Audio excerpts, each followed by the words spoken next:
Alright folks, we're back at the Patuxent River. We're about to launch the boat, but first I wanted to take a second to show you some of the rigs that I'll be using today.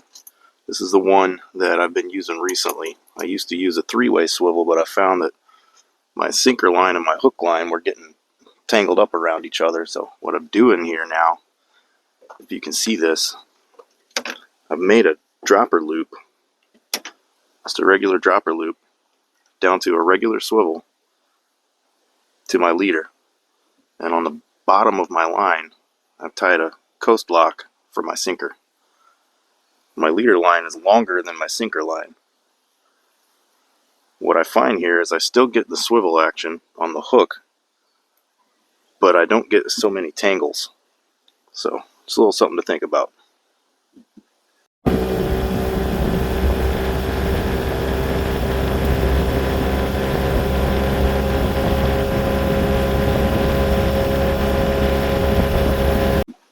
Alright folks, so like I said, we're back on the Patuxent.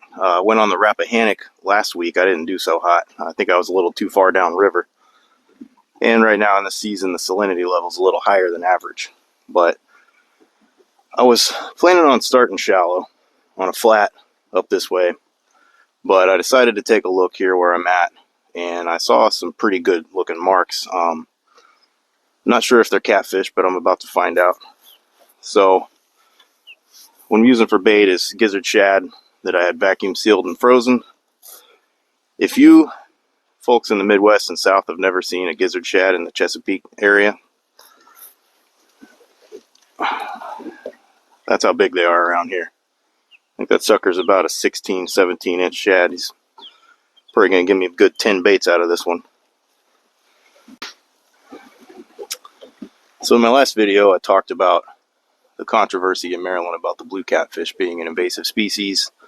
And as you saw, the ones I caught I released. And someone in the comments asked me why I was releasing them.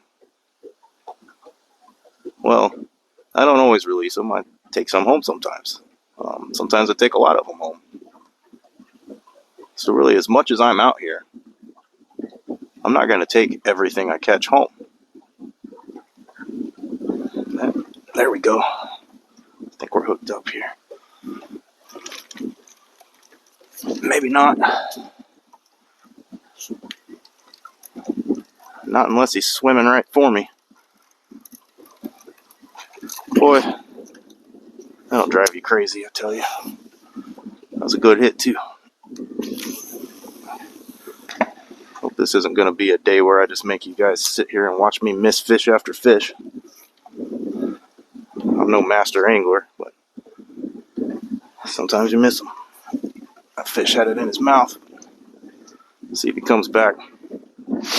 Anyway, as much as I'm out here, I do my part for what Maryland's trying to do.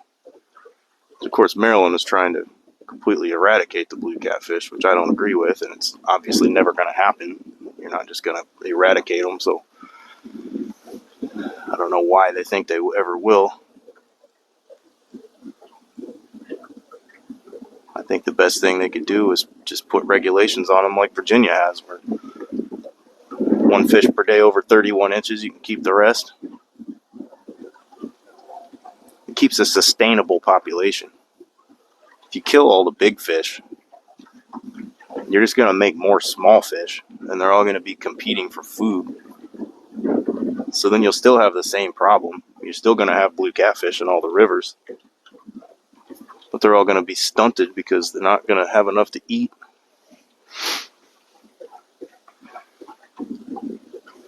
Small fish is driving me crazy on that rod. Anyway, so yeah, you're going to see me release some fish. I'm not sure what's going on there. I think that's just my boat moving. I'm not keeping any fish today. I don't have time to go home and clean them. My wife's got something to do when I get home. I've only got about 4.5 hours to fish today if I'm lucky. So I'm not going to go home and spend another hour cleaning fish, but in the tournament on the 12th, you can't release the fish. That's the whole point of the tournament, is they're trying to remove fish. So obviously I'm going to be keeping everything I catch that day, which it kind of makes me upset and sad sometimes when I have to take home a big fish and kill it, but it's just the way it is over here in Maryland.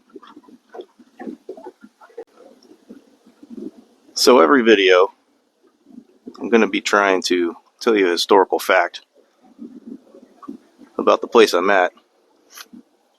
It's probably going to get a little harder if I'm fishing the same river over and over, but I will be doing some videos in other rivers as we go. I like to fish the Potomac. I like to fish the Rappahannock. I actually got my personal best blue cat in the Rappahannock, 69 pounds. So here on the Patuxent, about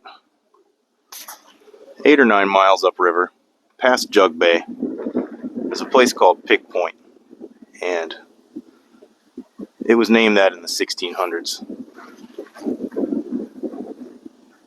A landowner, person who owns the land there, was digging a ditch, and he came up on some pottery that looked like it was Native American. So he called the state archaeology, whoever that is, and they came out and they did an archaeological dig, and they actually found, over the years, 700,000 different pieces of archaeology in that place. The oldest one was over 10,000 years old. It was some bones with some pottery, some stone tools. And the stone tools, after they studied them, they figured out that they actually came from the Ohio River Valley, which is the area of Kentucky and Ohio, which says that people were trading all the way back then, 10,000 years ago, and that the area remained in use for about 10,000 or so years. We've got a fish pecking this black rod to death over here, but not hooking up. It's not what we like to see. Anyway, so their theory is that this place at Pig Point for the Native Americans was some sort of a ceremonial ground. There was a burial pit there with a lot of bones. The wind's pushing my boat over. That's not a fish on that rod. That's just my boat pulling it back and forth. That happens when the wind's blowing. It's about 7 or 8 mile an hour wind right now. Nothing too crazy. Typically when the wind's over 15 or so and it's blowing against the tidal current, that's typically where I draw the line and I won't come out, or I'll fish off the bank. So when the wind blows against the current, it can get pretty rough, even in this skinny section of river. So we've had some bites. One fish came off. I think we've only been fishing about 5 minutes. So that's a good sign.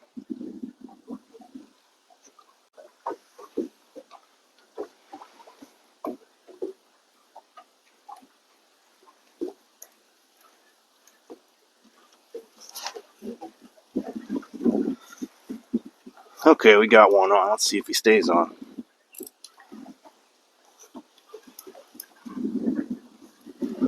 Again, this feels like a small fish. He's been messing with it for a while. I think he just finally got it in his mouth. And it looks like something's got that black rod as well. And it's dropped it already.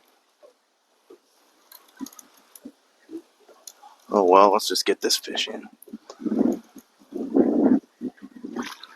I'm gonna be getting made fun of in this video. Losing more fish than I catch. Yeah, this is actually not even a blue catfish.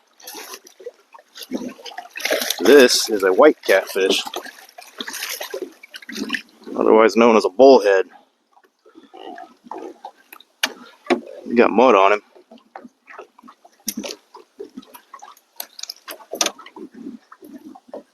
Open your mouth so I can show you to these people.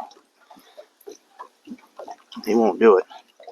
Anyway, that's a white catfish. You can see the shape of its head It's got a big mouth, like a flathead almost.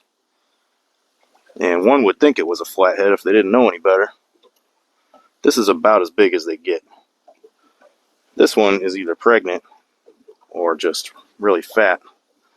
But yeah, it's crazy how these things have a tiny body with this huge head. But these are actually native to this river. This is not an invasive species.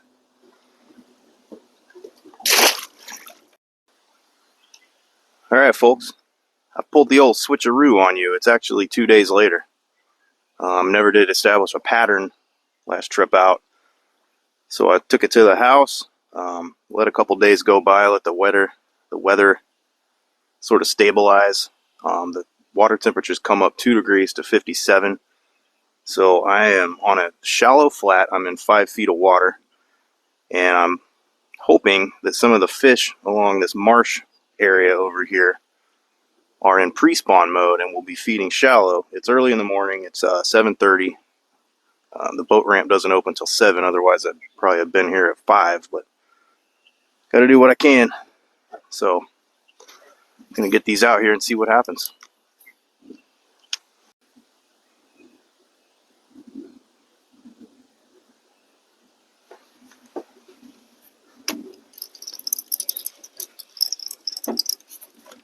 Okay, I do believe we are finally hooked up.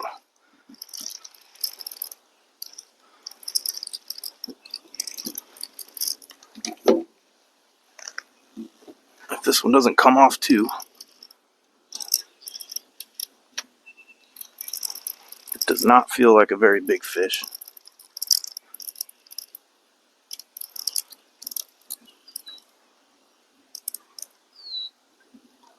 Yep, here he is.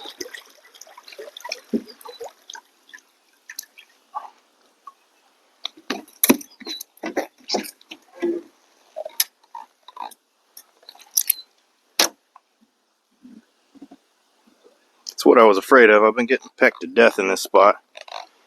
I think this is what we're dealing with. Sorry about that, buddy. He'll be alright. They got a real hard head. I do believe I'm right about the pre-spawn.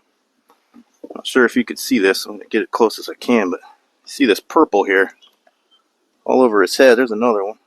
He didn't hook up either. All this purple, that means they're going pre-spawn. That's their hormones. So the way it goes, dogwoods are blooming, spring flowers are blooming, birds are chirping, there's love in the air, folks. And this one, I believe he's actually going to go home. He's a good eater size.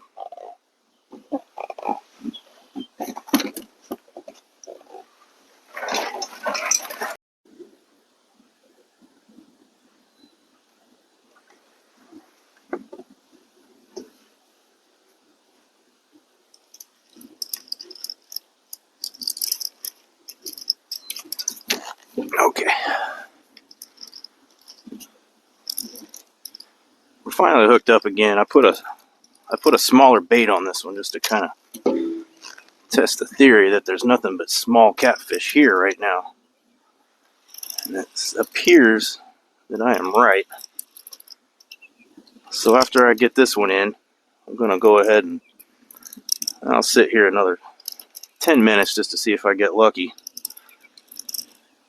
And then if not, I'm just going to start moving my way upriver until I find where the big ones are. Yeah, that's another dink. I think that's all we've got here.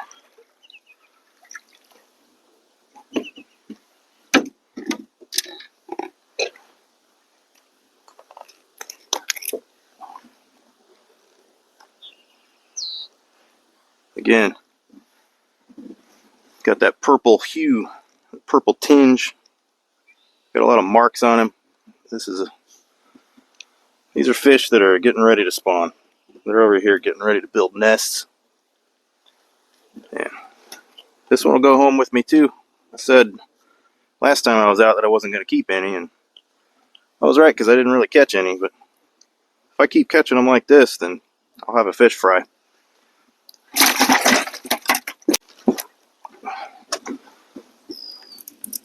Okay, there's another one. Picked that up, it came in shallow. He's already by the boat, and he's another small one.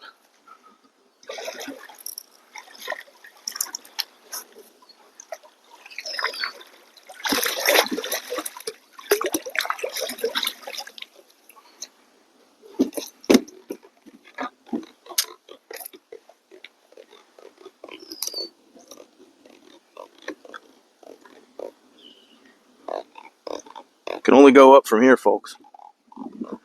Yeah, that's all we got here, so I'm going to pull these up.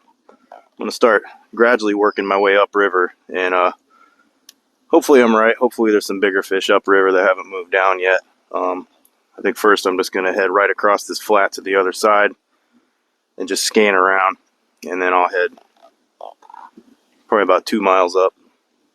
So this one will go home too.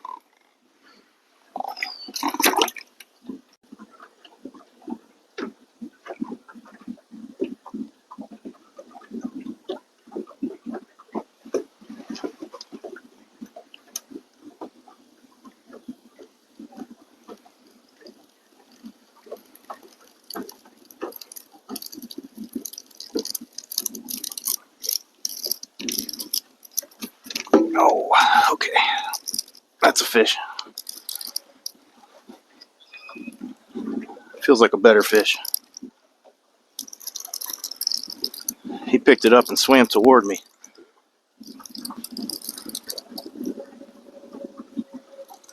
This one came out of the shallower side. Oh yeah, he's holding it down. That's probably a better fish than what we've been getting. He's under the boat now. Okay.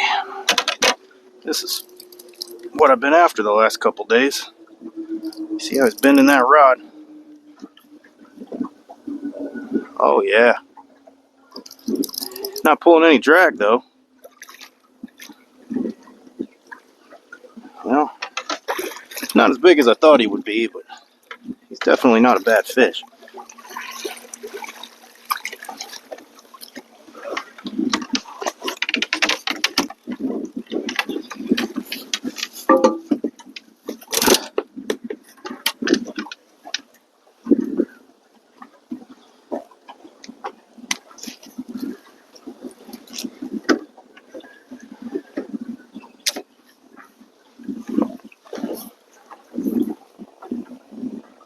Goes somebody on a little boat. It's like one of them gee-noos or whatever you call them.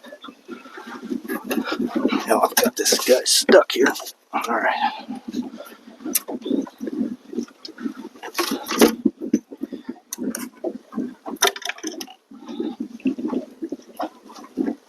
Alright. There we go. That's a more respectable fish right there. I don't know how much he weighs, but for those of you who like that sort of thing, I'll go ahead and weigh him. I'm going to make a guess that he's probably right at 20.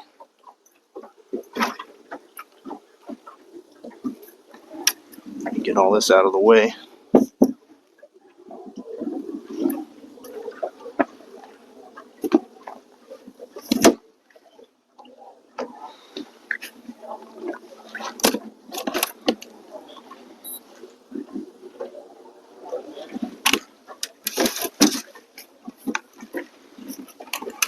So this net weighs 3 pounds, and that fish is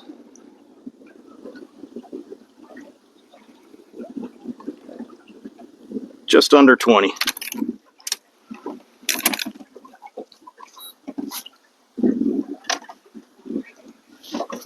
Not bad. Hopefully there's some bigger ones swimming around here.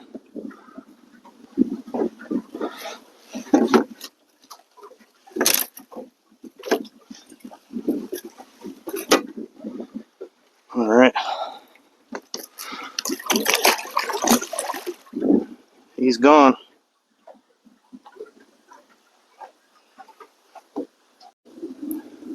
Alright, we're dealing with a little more wind now, but got a little too rough up in that spot I was in.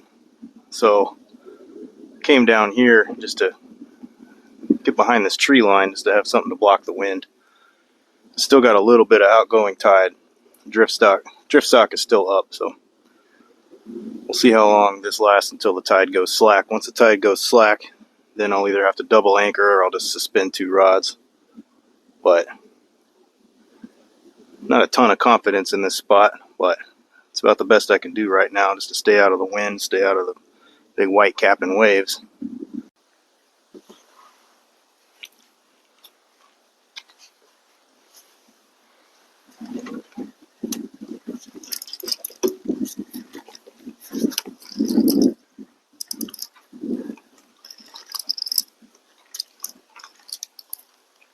Alright, y'all. I was eating my sandwich. And this one hooked up.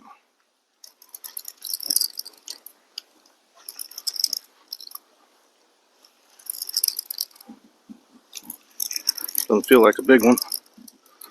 We're going to find out. If I can keep them out of my drift sock.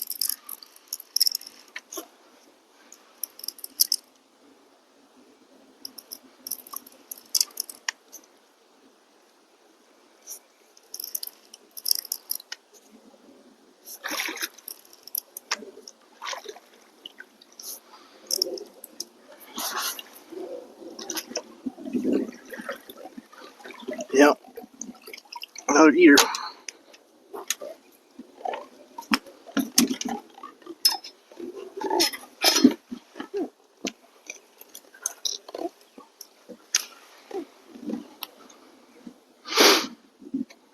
There he is. He's got purple on him just like the last. So that one will go in the freezer too.